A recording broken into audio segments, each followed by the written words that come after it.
لوحنا الدم تاخندا واستولوا الأغلي نندا أين أيلا هيسئتم إن أيلو مودي جدا وتكايا إن الحمد لله نحمده ونستعينه ونستغفره ونؤمن به ونتوكل عليه ونعوذ بالله من شرور أنفسنا ومن سيئات أعمالنا من يهده الله فلا مضل له ومن يضلل فلا هادي له وأشهد أن لا إله إلا الله وأشهد أن محمدا عبده ورسوله أما بعد فإن خير الحديث كتاب الله وخير الهدي هدي محمد صلى الله عليه وسلم وشر الأمور محدثاتها وكل محدثة بدعة وكل بدعة ضلالة وكل ضلالة في النار فأعوذ بالله من الشيطان الرجيم بسم الله الرحمن الرحيم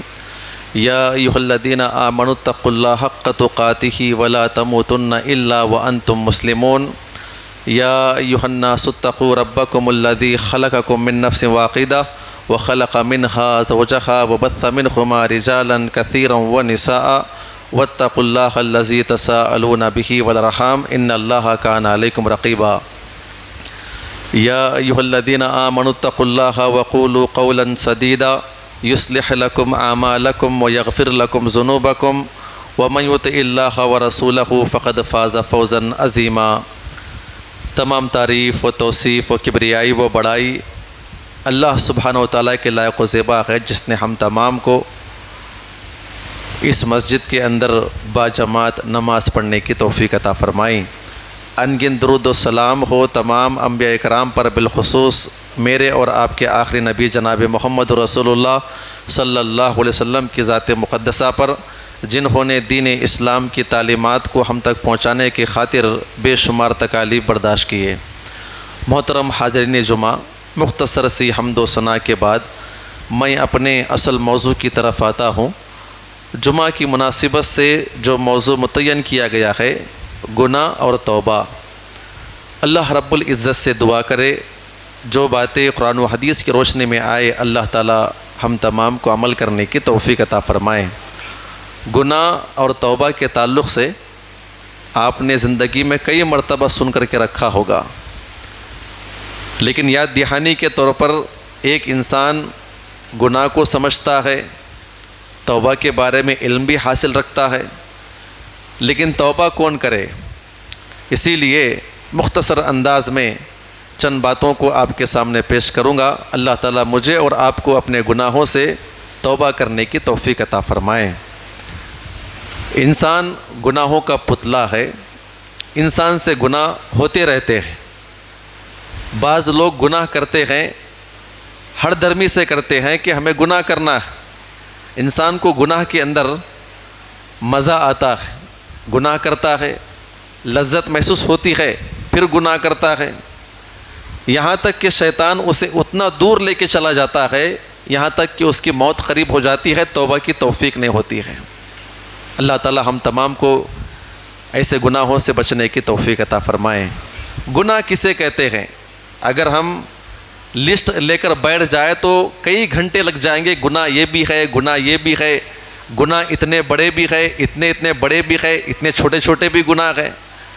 تو لسٹ اگر لے کر بیٹھے تو بہت زیادہ ہو جائے گی۔ مختصر انداز میں علماء کرام نے گناہ کو دو چیزوں میں بانٹ دیا ہے۔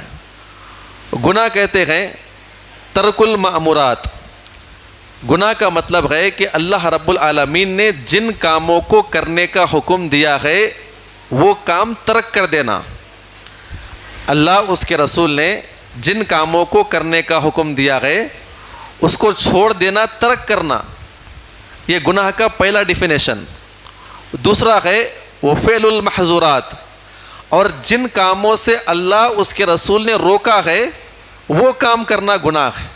یعنی جن کاموں سے اللہ رب العالمین نے مجھے اور آپ کو روکا ہے وہ کام کرنا، اور جن کاموں کو اللہ اس کے رسول نے ہمیں حکم دیا ہے وہ نہ کرنا۔ جیسے اللہ اس کے رسول نے ہمیں حکم دیا ہے کہ ہم 5 وقت کی نماز پڑھیں، نماز نہیں پڑھیں گے تو گناہ میں شامل ہو جائیں گے۔ ماں باپ کی فرما برداری نہیں کریں گے گناہ میں شامل ہو جائیں گے. جن کاموں کا شریعت نے ہمیں حکم دیا ہے اگر وہ کام ہم نہ کریں وہ گناہ ہے, اور جن کاموں سے اللہ اس کے رسول نے روکا ہے اگر نہ روکے وہ بھی گناہ ہے.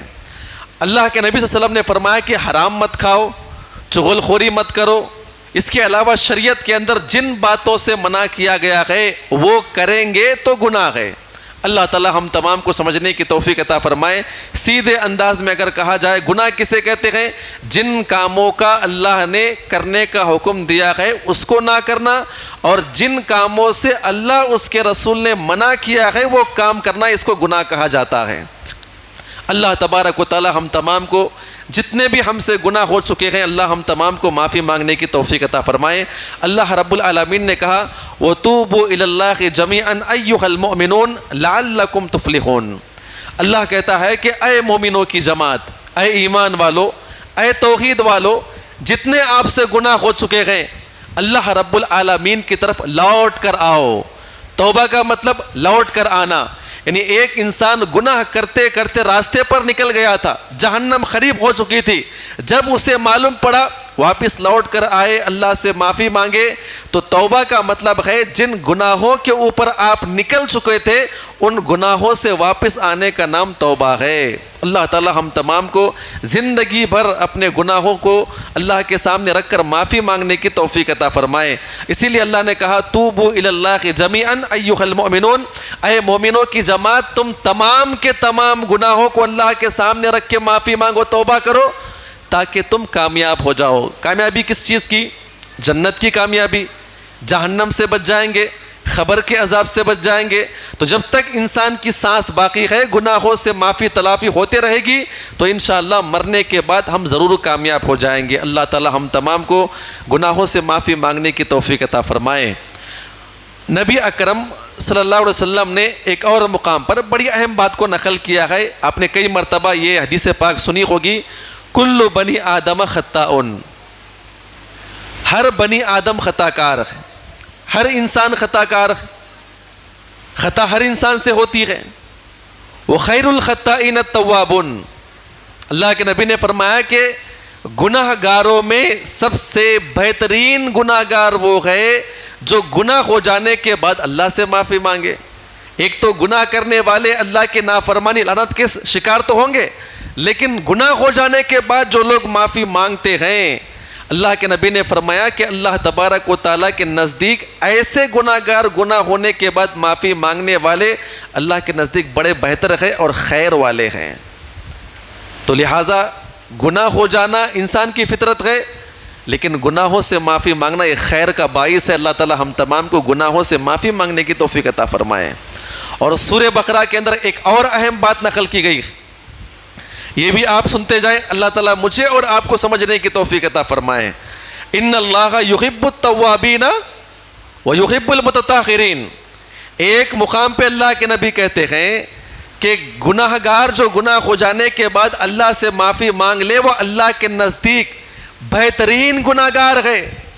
اور اللہ یہاں پر کہتا ہے ان اللہ یحب التوابین, ایک انسان گناہ ہو جانے کے بعد اپنے ہاتھ اٹھا کر گناہ کر کے اللہ کے سامنے پیش کرے کہ اللہ مجھ سے یہ گناہ ہو چکا ہے تو مجھے معاف فرما, تو قرآن کہتا ہے کہ اللہ تعالیٰ اس کے گناہ کو بھی معاف کرے گا, اور اس سے بڑھ کر اللہ تعالیٰ ایسے گناہ گار سے محبت کرے گا.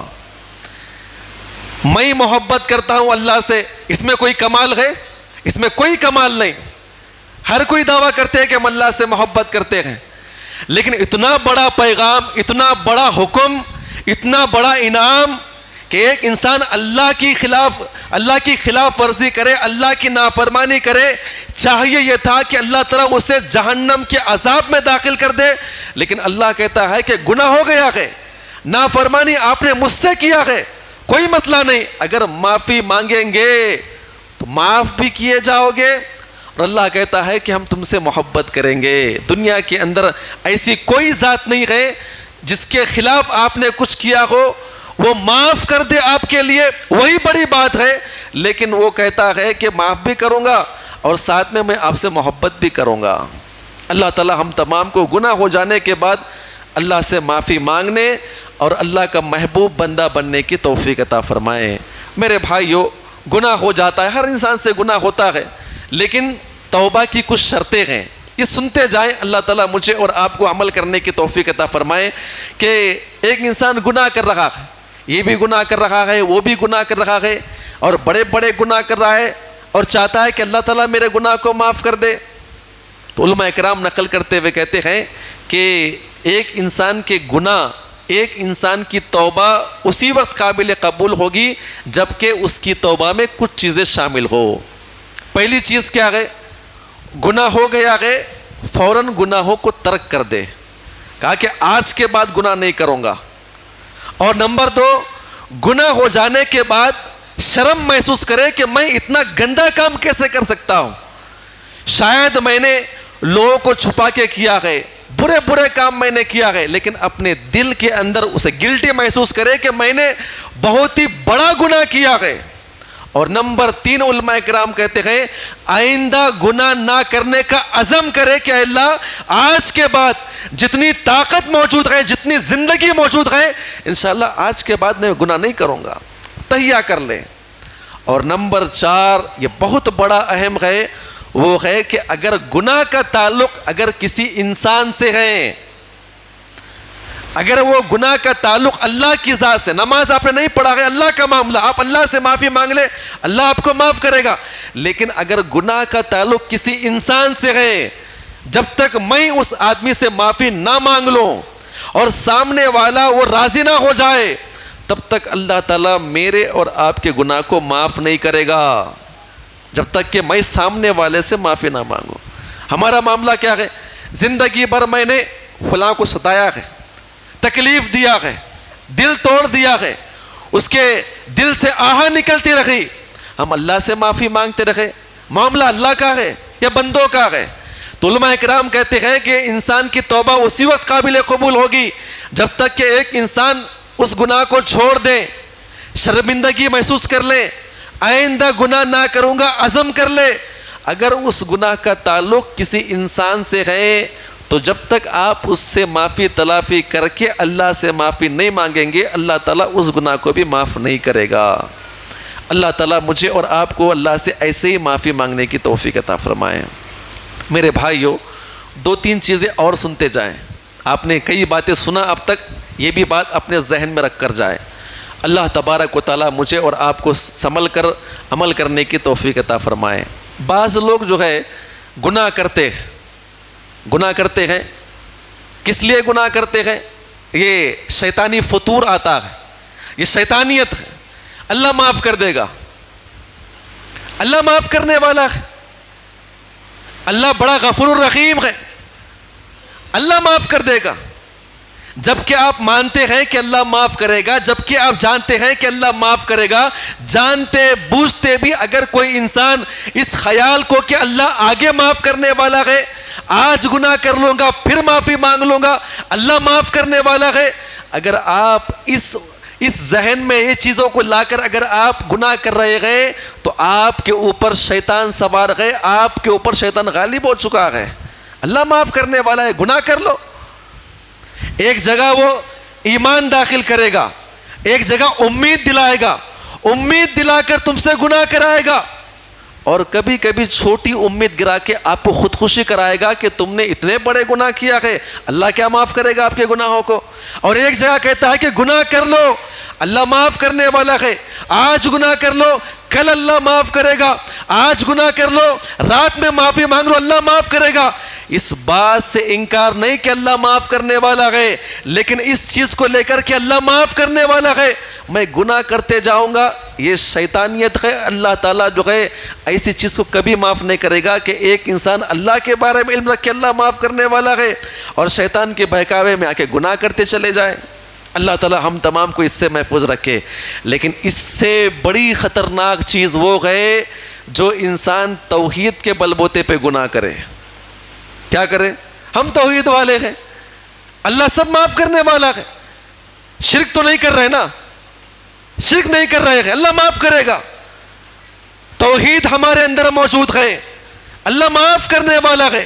شرک کے علاوہ کوئی بھی گناہ کرے اللہ معاف کرنے والا ہے۔ یہ بھی شیطانی فطور ہے. شیطان اس ناحیے سے بھی آپ کو بہکاتا ہے کہ تاکہ بس انسان گناہوں کے اندر ملوث ہو جائے.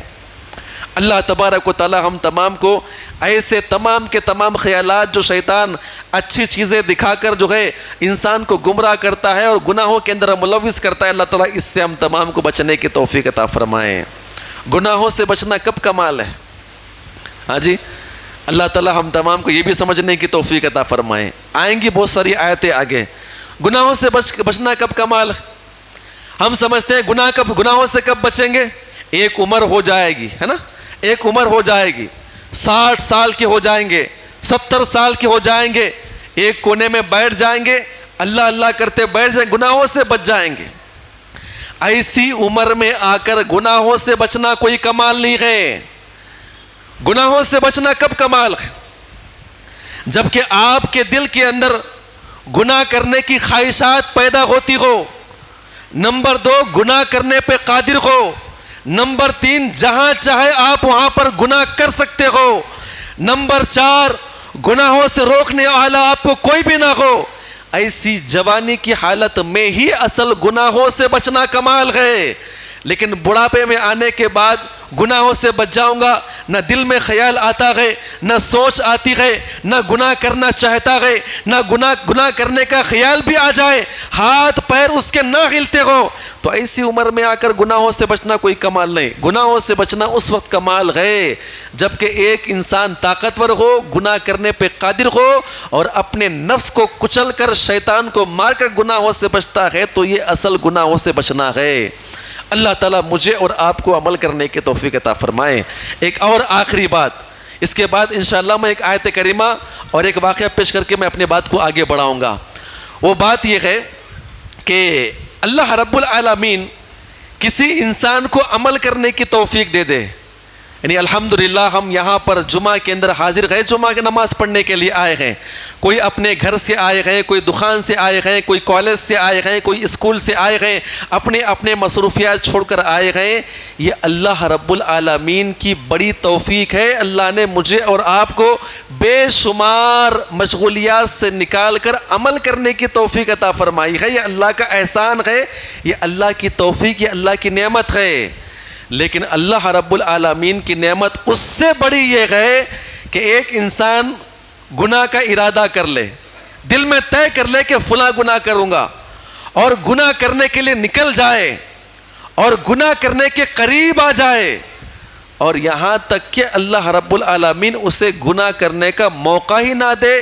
کوئی شخص آپ کے سامنے آ جائے، کوئی اچھا کام آپ کے لیے پڑ جائے، آپ گناہ کرنے کے لیے نکل چکے تھے لیکن آپ نے وہ گناہ نہ کیا ہے، تو اللہ رب العالمین کی آپ پر اس سے بڑی نعمت کہ اللہ نے آپ نے گناہ کا ارادہ تو کیا تھا لیکن اللہ نے مجھے اور آپ کو گناہ کرنے کا وقت ہی نہیں دیا ہے. اللہ سے دعا کرے اللہ تعالی ہم تمام کو گناہوں سے ایسے ہی بچنے کی توفیق عطا فرمائے. میرے بھائیو، سورہ زمر کی آیت کریمہ اللہ تعالیٰ ایک گناہ گار کے لیے جن کے گناہ زیادہ ہو چکے ہیں، یہ ان کے لیے ایک سہارا ہے. اللہ تعالیٰ ہم تمام کو یہ آیت کریمہ سمجھنے کی توفیق عطا فرمائے اور یہ آیت کریمہ لے کے جائیں. اور جب بھی آپ کے دل میں یہ خیال آ جائے کیا اللہ میرے گناہ کو معاف کرے گا، کیا اللہ میرے گناہ کو معاف کرے گا، کیا آپ کے اتنے بڑے بڑے گناہ معاف ہو سکتے ہیں؟ تو یہ ٹوٹی پھوٹی نمازیں لے کے اللہ کے سامنے کیسے جائے گا؟ کیا اللہ تعالیٰ تیرے وہ بڑے بڑے گناہوں کو معاف کرے گا؟ جب بھی آپ کے دل میں یہ خیال آتا ہے، یاد رکھیں شیطانی خیال ہے، وہ آپ کو چاہتا ہے کہ وہ آپ کو عمل سے دور رکھے تاکہ آپ کے گناہوں کی مغفرت نہ ہو. اللہ تعالیٰ نے کتنے بڑے پیارے انداز میں کہا ہے، قل یا عبادی الذین اسرفوا علی انفسہم لا تقنطوا من رحمت اللہ.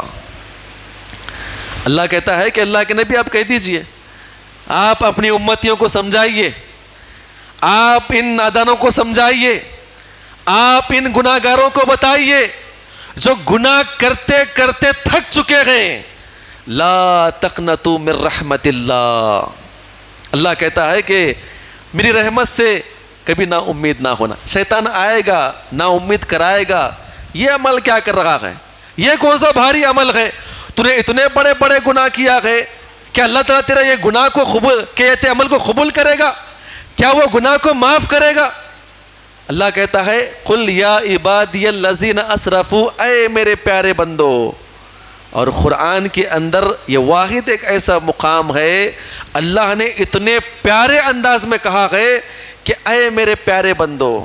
اللہ نے یہ نہیں کہا کہ اے زنا کرنے والو، اے چوری کرنے والو، اے چغل خوری کرنے والو، اے دغا بازی کرنے والو، اے مشرکو، اے کافرو. نہیں، یہ اللہ کا اصول نہیں. کسی انسان سے گناہ ہو جائے، کسی انسان کا تعلق اس کے گناہ سے یاد کرنا جائز نہیں. وہ چور کا بیٹا ہے، تو چور ہے، تو فلاں نہیں. اللہ تعالیٰ زیادہ حقدار تھا. اگر یہ انداز ہوتا تو اللہ نے خود کہا ہے اے میرے پیارے بندو، آخر کتنے گناہ کرو گے؟ گناہ کرتے کرتے تھک چکے ہو، لا تقنطوا من رحمت اللہ، خبردار میری رحمت سے کبھی نا امید نہ ہونا. گناہ ہو چکے ہو تو اس کے بعد اگر ہاتھ اٹھا کر معافی مانگنے کا موقع آ جائے تو اللہ تعالیٰ کہتے ہیں کہ آپ کبھی پیچھے نہ ہٹے، میں تمہارے تمام کے تمام گناہوں کو معاف کرنے پہ قادر ہوں. اللہ تعالیٰ مجھے اور آپ کو عمل کی توفیق عطا فرمائے. ایک صحابی رسول ہے، یہ واقعہ سنتے جائیں. ہر انسان کی زندگی میں دو پہلو آتے ہیں. پہلا ایک پہلو جہاں پر انسان جوانی میں خوب گناہ کرتا ہے، بڑے بڑے گناہ کرتا ہے، اور جب انسان کو احساس ہوتا ہے کہ شاید میں نے بہت بڑے بڑے گناہ کیا ہے تو وہاں پر شیطان آ کر انسان کے ذہن کو کھا لیتا ہے اور کہتا ہے کہ تو نے اتنے بڑے بڑے گناہ کیا، کیا اللہ معاف کرے گا؟ ایسے کئی صحابہ کرام کی زندگی گزری ہے. ایک صحابی رسول کا واقعہ، اللہ تعالیٰ مجھے اور آپ کو سمجھنے کی توفیق عطا فرمائے، آمین. نام ہے وحشی بن حرب رضی اللہ عنہ. یہ کوئی معمولی صحابی رسول نہیں گزرے. وحشی بن حرب جو ہے ایک غلام صحابی رسول تھے، کالے کلوٹے غلام تھے، اور جنگ بدر میں حضرت حمزہ نے کئی کافروں کو قتل کیا تھا، کئی کافروں کو قتل کیا تھا. تو اس میں مکۃ المکرمہ میں جس کے غلام بنے ہوئے تھے وحشی بن حرب، ان کے خاندان کے کسی آدمی کو حضرت حمزہ نے قتل کیا تھا. جب جنگ احد ہونے والی تھی تو وحشی بن حرب کہتے ہیں کہ میرا آقا میرے پاس آیا اور آ کر کہا کہ اے وحشی، کیا آپ آزاد نہیں ہوگے؟ کیونکہ اس زمانے میں آزاد ہونا یہ سب سے بڑی نعمت تھی. وہ کہتے ہیں کہ کیوں آزاد نہ ہوں گا میں، مجھے آزادی چاہیے ورنہ میری نسل غلام بن جائے گی، میں چاہتا ہوں کہ آزاد ہو جاؤں. تو کہتا ہے کہ اس نے کہا کہ ایک کام کرنا ہے. کیا کام کرنا ہے؟ کہا کہ جنگ احد ہونے والی ہے اور حضرت حمزہ جو کہ اللہ کے نبی کے چچا ہے، انہوں نے میرے خاندان کے کچھ لوگوں کو قتل کیا ہے. اگر آپ اس آدمی کو مار دیں تو میں آپ کو ریلیز کر دوں گا، آپ کو چھوڑ دوں گا. وحشی بن حرب کہتے ہیں کہ نہ مسلمانوں سے کوئی دشمنی تھی، نہ ان سے کوئی محبت تھی، میرا معاملہ صرف یہ تھا کہ میں آزاد ہو جاؤں، بس فلاں آدمی کو مارنا تھا، یہ میرا کام تھا. ان کے بارے میں مورخین نقل کرتے ہوئے کہتے ہیں یہ ایسے بڑے نشانہ باز تھے. ایک دشمن کہیں پر بھی کھڑا ہو وہ تلوار، تیر، کھلاہڑی اور نیزہ پھینکنے کے بڑے ماہر تھے. دشمن کتنی دور کھڑا ہوا ہے، اس کے جسم کے کس حصے میں نیزہ مارنا ہے وہ نیزہ اسی حصے میں مارا کرتے، اس کے بڑے ماہر تھے. اور دوسری ان کی خوبی یہ تھی کہ اگر جنگ کے میدان میں ہزاروں کی تعداد ہے تو بغیر جنگی لباس پہنے ہوئے جس آدمی کو مارنا ہوتا اس کے اندر داخل ہوتے اور اسی آدمی کو مار کے واپس آیا کرتے تھے. تو خیر معاہدہ طے ہو گیا. کہتے ہیں کہ میں نے اپنا نیزہ نکالا، اسے گرم کیا. اس زمانے کے لوگ کیا کرتے تھے کہ بھٹی میں نیزے کو گرم کیا کرتے تھے، تلواروں کو گرم کیا کرتے تھے اور زہر ڈالا کرتے تھے. زہر میں گرم کرنے کی بنا پر اگر ایک مرتبہ چاقو یا نیزہ اگر چبا کر نکال دے تو زہر جو ہے ان کے جسم میں آ کر وہ انتقال ہو جایا کرتا تھا. تو کہتے ہیں کہ حضرت حمزہ کو مارنا تھا، کوئی معمولی صحابی رسول نہیں تھے. جہاں پر وہ تلوار لے کر کھڑے ہو جائے تو بڑے بڑے دشمنوں کی جماعت پیچھے ہٹا کرتی تھی. تو اس بڑے آدمی کو مارنا تھا.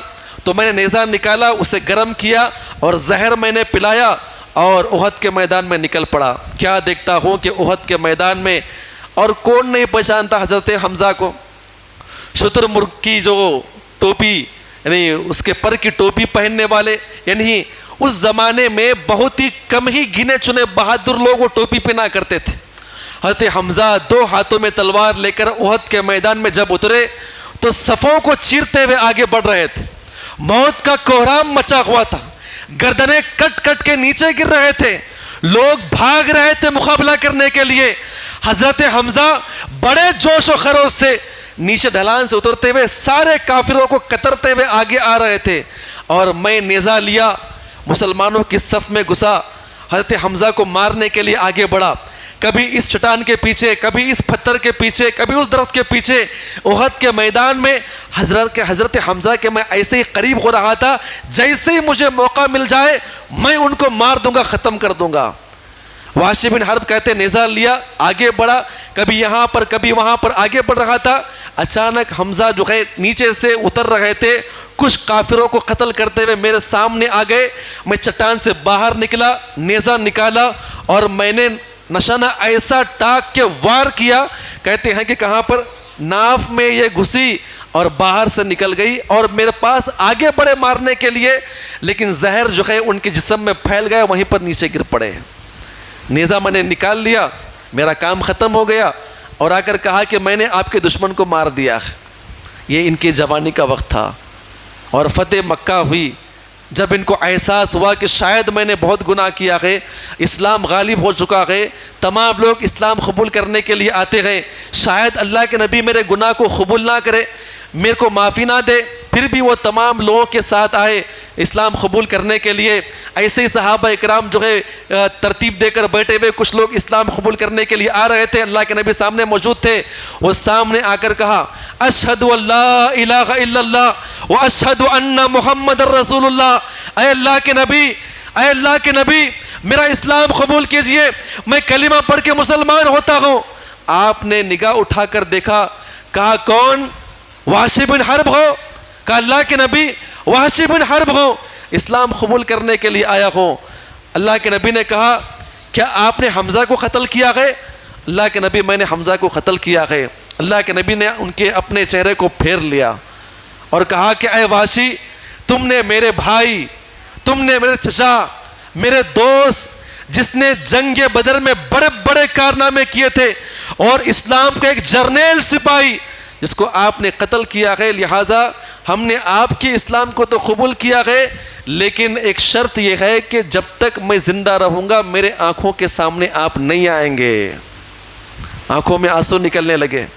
اللہ کے نبی کا چہرہ اتنا پیارا، اتنا پر نور، صحابہ اکرام کہتے ہیں کہ ہم اپنے غموں کو اللہ کے نبی کو چہرے کو دیکھ کے مٹا دیا کرتے تھے، اتنا پیارا چہرہ۔ اللہ کے نبی سے ایک مرتبہ ملاقات دل خوش ہو جایا کرتا تھا، غم دور ہو جایا کرتا تھا، لیکن وہ ایسا اللہ کے نبی نے شرط رکھ دیا تھا، اور سارے مدینہ کے اندر مشہور۔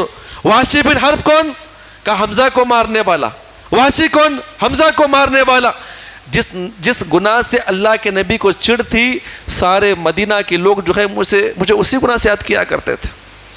نماز پڑھنے کے لیے آتے، نبی صلی اللہ علیہ وسلم نماز پڑھ کے سلام پھرنے کے لیے آگے اور پیچھے ہٹتے، یہ بھگ جایا کرتے تھے کہ ایسا نہ ہو کہ اللہ کے نبی مجھے دیکھ کر جو ہے تکلیف محسوس کرے۔ یہ بہت تنگ آ گئے، ہر کوئی حضرت حمزہ کا نام لے کے ان کو یاد کرتا کہ حمزہ کو مارنے والا، حمزہ کو مارنے والا۔ یہ اپنے کانوں سے سننا چکے، اور اس کے بعد مدینہ چھوڑ کر دور کسی علاقے کے اندر جو ہے جا کر چل بسے، تاکہ وہ الفاظ نہ سن سکے جس کو سننے کے بعد اللہ کے نبی کو تکلیف ہوتی ہے۔ حالانکہ اسلام قبول کرنے کی بنا پہ اللہ نے وہ گناہ کو بھی معاف کیا تھا، لیکن دل کے اندر یہ بات تھی کہ میں نے گناہ کیا ہے، بڑا گناہ کیا ہے، میں نے اسلام کے جرنیل سپاہی کو مارا ہے۔ لیکن یہ آیت کریمہ جب بھی ان کے سامنے آتی، دل خوش ہوتا کیا؟ قل یا عبادی الذین اسرفوا علی انفسہم لا تقنطوا من رحمت اللہ۔ اللہ کی رحمت سے نا امید نہ ہو، اللہ انشاءاللہ آپ کو دوبارہ زندگی کے اندر کوئی ایسا موقع عطا فرمائے گا۔ اگر آپ دعا کریں آپ سے، اللہ تعالیٰ جیسے وہاں پر شیطان نے گناہ کروا دیا تھا، اس کے مقابلے میں اللہ تعالیٰ اس سے بڑا کوئی نہ کوئی آپ سے کارنامہ کروائے گا۔ یہ اسی طاق میں بیٹھے ہوئے تھے، حضرت کوئی دو صحابہ کرام اس علاقے میں گئے ملاقات کرنے کے لیے. لوگوں کو معلوم پڑا کہ وحشی بن حرب اس علاقے کے اندر موجود ہے. بڑا عجیب و غریب معاملہ ہے. محل تیار کیے ہوئے ہیں, باہر نیچے بیٹھتے ہیں, ٹینٹ کے اندر ذکر و اذکار کرتے ہیں. ملاقات کرنے کے لیے آئے تو صحابہ کرام اللہ کے نبی کے شاگرد تھے. انہوں نے دیکھا تو اپنے ٹینٹ میں بلایا اور بڑی محبت سے ملاقات کیے اور ان کے سامنے مہمان نوازی پیش کی. باتوں باتوں میں بات نکل گئی, اے وحشی ذرا ہمیں بتائیے کہ آپ نے حمزہ کو کیسے قتل کیا ہے. یہ سننے کے بعد پھر ان کی آنکھوں میں آنسو آ گئے. پھر وہی سوال, یہ صحیح بخاری کی روایت ہے. اپنے گھر میں اندر گئے, ٹینٹ میں وہ نیزہ لے کر آئے اور کہا کہ میرے ساتھیوں کیا بتاؤں, یہ نیزہ ہے جس سے میں نے حمزہ کو مارا تھا. میں نے جس انداز سے حمزہ کو مارا تھا وہ نیزہ تو ان کے پیٹ پہ لگا تھا, لیکن وہ میرے دل کو چھلنی کر دیا ہے. جب بھی لوگ یاد کرتے ہیں حمزہ کو مارنے والا, دل پگھل جاتا ہے. اللہ کے نبی کا روتا ہوا چہرہ میرے سامنے آتا ہے اور مجھے امید ہے انشاءاللہ دنیا کے اندر کوئی ایسا بڑا کارنامہ کروں گا جس کی بنا پر لوگ مجھے یاد کریں گے اور بھلا دیں گے, اس سے یاد کریں گے. ان کے اندر جو ہے ماشاءاللہ وہ چیز کی امید تھی. تو کہتے ہیں حضرت اللہ کے نبی کا انتقال ہوا, ابو بکر صدیق کی خلافت آئی. یہ بالکل بوڑھے ہو چکے تھے, جوانی کا دور احد کے میدان کا تھا. پھر اس کے بعد اللہ کے نبی کا انتقال ایک 8-10 سال کے بعد کا وہاں معاملہ, تو بالکل بوڑھے ہو رہے تھے. ابو بکر صدیق نے اعلان کیا کہ جنگ یمامہ کرنا ہے. ایک کافر نے اپنے آپ کو نبی ہونے کا دعویٰ کیا ہے, 40,000 کی اس کی فوج ہے اور سب صحابہ اکرام کو نکلنا ہوگا. جب اعلان کرنے والا وہاں سے بڑھ رہا تھا, وحشی بن حرب اٹھے, اپنے چادر کو نکالے اور وہی نیزہ نکالا. پھر اس کے بعد جو ہے زہر پلایا اور پکڑا اور کہا کہ اللہ یہ آخری موقع آ چکا ہے, شاید اس کے بعد عمر ملے نہ ملے. اے اللہ میں تجھ سے دعا مانگتا ہوں ایسا کارنامہ کرنے کی توفیق عطا فرما جس کی بنا پر یہ مسلمانوں کو تقویت ملے, طاقت ملے. تو لہٰذا صحابہ اکرام کی جماعت میں چلے گئے. ان کے علاقے میں پہنچے, ایک بڑا کافر اپنے محل کے اوپر کھڑا ہوا. صحیح بخاری کی روایت کے مطابق 40,000 کی فوج اس کے سامنے کھڑی ہوئی, مقابلے میں صحابہ اکرام وہاں پر موجود. وہ قلعے کے اوپر کھڑا ہوا اعلان کرتا ہے, لوگوں میں نبی بن کے آ چکا ہوں, میں نبی بن کے آ چکا ہوں, میرے اوپر ایمان لے کر آؤ. یہ محمد کے ساتھی کافر ہے, ان کو قتل کرو. اس میدان میں جو شہید کیے جائیں گے جنت میں جائیں گے. میں آخری نبی ہوں. وہ نبی ہونے کا دعویٰ کرتے ہوئے اپنے ساتھیوں کو آگے بڑھنے کی ترکیب دے رہا تھا. اتنے میں وہ بوڑھے صحابی نیزہ لے کر صحابہ اکرام کی جماعت میں داخل ہوئے. ابو بکر صدیق, عمر بن خطاب, علی بن ابی طالب, بڑے بڑے صحابہ اکرام ایک جماعت میں موجود ہے. جب وہ نیزہ لے کر آئے تو لوگوں نے کہا کہ دیکھو وحشی آیا ہے, دیکھو وحشی آیا ہے, حمزہ کو مارنے والا. ارے ہاں یہی حمزہ کو مارنے والا, حمزہ کو مارنے والا. وحشی بن حرب کہتے ہیں مسلمانوں نے پھر وہی نام لیا, لیکن میں دعا کر رہا تھا اے اللہ 40,000 کی فوج ہے, نشانہ یہ نہیں ہے جو اوپر کھڑنے والا کافر ہے, نشانہ میرا وہ ہے. بعض صحابہ اکرام کہتے ہیں ارے وحشی آیا ہے, یہ معمولی آدمی نہیں ہے, یہ کوئی بڑا نہ بڑا کام کرے گا انشاءاللہ. تو فوج شروع ہوتی ہے, جنگ شروع ہو جاتی ہے. 40,000 کی فوج سے مقابلہ تھا. صحابہ اکرام لڑنا شروع کیے. وحشی بن حرب نکلے اور 40,000 کی فوج سے اپنے آپ کو بچاتے ہوئے آگے بڑھتے ہوئے قلعے کی دیوار تک پہنچے جہاں پر وہ کافر کھڑا ہوا تھا اور سارے لوگ میدان میں لڑ رہے تھے, اور وہ وہاں پر آ کر پہنچے. نیچے کھڑے ہو گئے, کافر اوپر کھڑا ہوا. یہ صحیح بخاری کی روایت.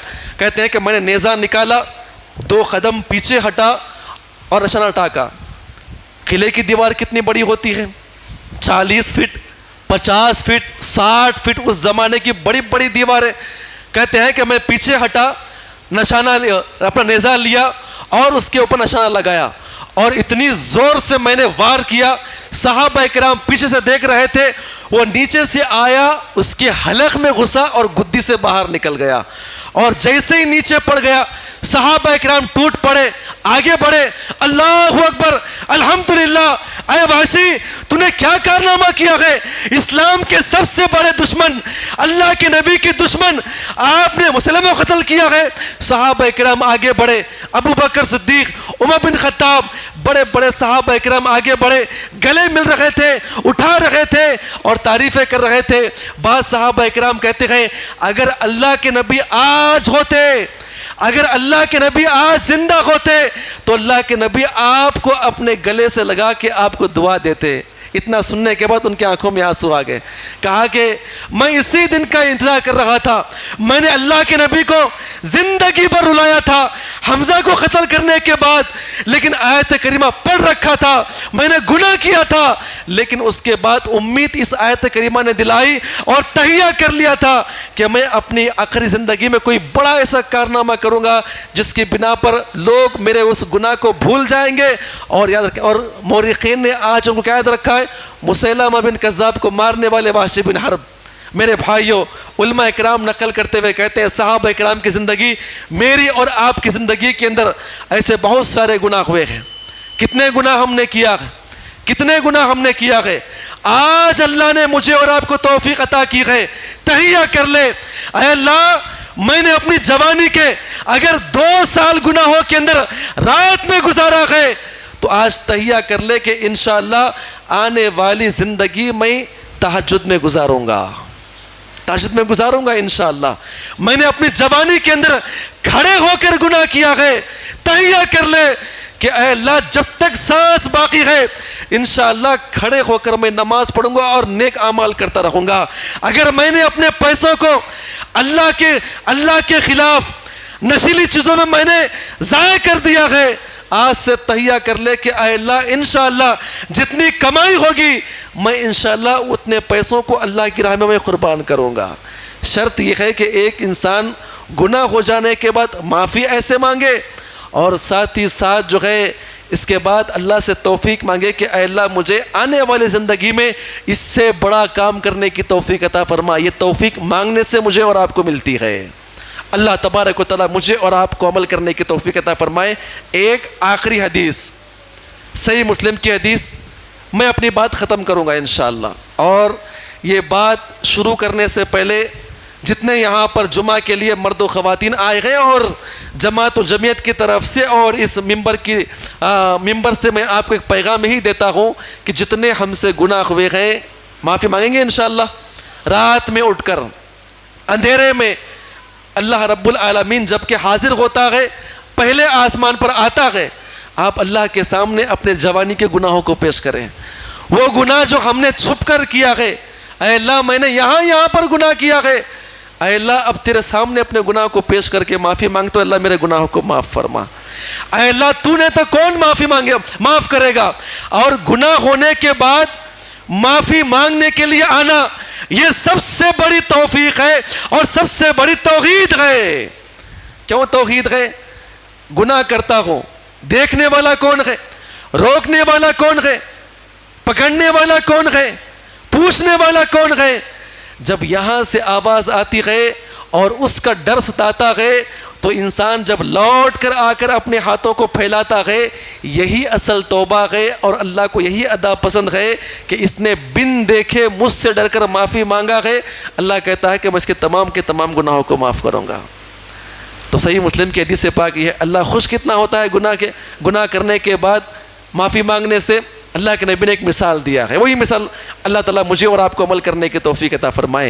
یعنی ایک انسان گناہ کرے تو نمبر 1 اللہ کی نگاہ میں سب سے بہتر انسان, نمبر 2 گناہ ہو جانے کے بعد اللہ سے معافی مانگے, اللہ وعدہ کرتا ہے کہ اللہ اس سے محبت کرے گا, اور نمبر 3 گناہ ہو جانے کے بعد معافی انسان مانگ لے, اللہ کتنا خوش ہوتا ہے. صحیح مسلم کی حدیث سے پاک اللہ کے نبی نے فرمایا ایک انسان اونٹ کے اوپر سوار ہوتا ہوا ایک بیابان اتنے میل اتنے ہزاروں کلومیٹر وہ سفر کرتا ہوا نکل گیا. کھانا اس کے اوپر ہے, پینا اس کے اوپر ہے, تمام معاملے اس کے اوپر ہے, وہ نکل گیا. سفر کرتے کرتے اتنی دور چلا گیا, واپس آنے کا کوئی اندیشہ نہیں, تھک گیا. اس کے بعد وہ سواری سے اترا اور اپنی سواری کو درخت کے نیچے باندھا. اور نیچے آ کر لیٹ گیا تاکہ ذرا آرام کر لوں، اس کے بعد سفر آگے کروں. جیسے سو گیا، 1-2-4 گھنٹے کے بعد اٹھا. اٹھنے کے بعد دیکھا تو اس کی اونٹنی غائب ہے. اونٹنی کے اوپر کھانا ہے، پانی ہے، کپڑے ہے، ساری چیزیں ہے. وہ پریشان ہو جاتا ہے، یہاں پر وہاں پر پاگلوں کی طرح گھومتا ہے. بیابان میں کبھی اس ٹیلے پہ کبھی اس ٹیلے پہ کہیں اونٹنی نظر آ جائے، اور صبح سے لے کے شام تک تھک کر یہ طے کر لیتا ہے کہ اب میرا انتقال ہو جائے گا، وہاں پہ جانے کا راستہ نہیں. سارا کھانا اس کے اوپر تھا. تھکا ہارا آ کر اسی درخت کے نیچے آ کر بیٹھ جاتا ہے اور نیند لگ جاتی ہے. جب دوبارہ اٹھ جاتا ہے تو اللہ کے نبی نے فرمایا اونٹنی اس کے سامنے کھڑی ہوتی ہے. وہ اچک کر آتا ہے اور اس کے بعد اونٹنی کو دیکھتا ہے، اپنے آنکھوں کو ملتا ہے، خواب تو نہیں دیکھ رہا ہوں. پھر چیک کرتا ہے، مال بھی ویسا، کھانا بھی ویسا، پینا بھی ویسا. پھر اس کے بعد اونٹنی کی نکیل کو پکڑ کر کہتا ہے کہ اے میرے پروردگار، آج سے تو میرا بندہ، میں تیرا رب ہوں. کیا کہتا ہے؟ خوشی میں کہتا ہے اے اللہ تو میرا بندہ، میں تیرا رب ہوں. اللہ کے نبی نے فرمایا وہ خوشی میں یہ الفاظ کہتا ہے. اس کے بعد اللہ کے نبی کہتے ہیں جب ایک انسان گناہ ہو جانے کے بعد ہاتھ اٹھا کر دعا کرتا ہے تو اللہ کے نبی نے کہا اللہ تبارک و تعالی اس انسان سے بڑھ کر خوش ہوتا ہے کہ الحمدللہ میرا بندہ گناہ کرنے کے بعد معافی مانگنے کے لیے آیا ہے. تو اللہ کے نبی کہتے ہیں کہ اللہ تعالیٰ اس سے کہیں زیادہ اس سے خوش ہوتا ہے اور خوشی میں معاف بھی کرتا ہے اور اس سے محبت بھی کرتا ہے. اللہ سے دعا ہے اللہ تعالیٰ مجھے اور آپ کے گناہوں سے معافی مانگنے کی توفیق عطا فرمائے. اے اللہ ہم دعا کرتے ہیں جتنے جمعہ پڑھنے کے لیے آئے ہیں، جتنے مرد و خواتین، جتنے بزرگ جوان، جتنے یہاں پر موجود ہیں، اے اللہ ہم سب خطا کار ہیں، ہم سب گناہ گار ہیں. اے اللہ ہم نے جانے میں انجانے میں، ہم نے ہر درمی میں، تکبر میں، اے اللہ ہم نے ہر اعتبار سے گناہ کیا ہے. اے اللہ ہم نے جتنے بھی گناہ کیا ہے دنیا کے اندر، زندگی کے اندر، جمعہ پڑھنے کے لیے آئے ہیں، مسجد میں داخل ہونے سے پہلے تک جتنے بھی ہم نے گناہ کیا ہے، اے اللہ جمعہ پڑھنے اور جمعہ سننے کی برکت سے زندگی کے تمام گناہوں کو معاف فرما. آمین. السلام علیکم و رحمۃ اللہ وبرکاتہ.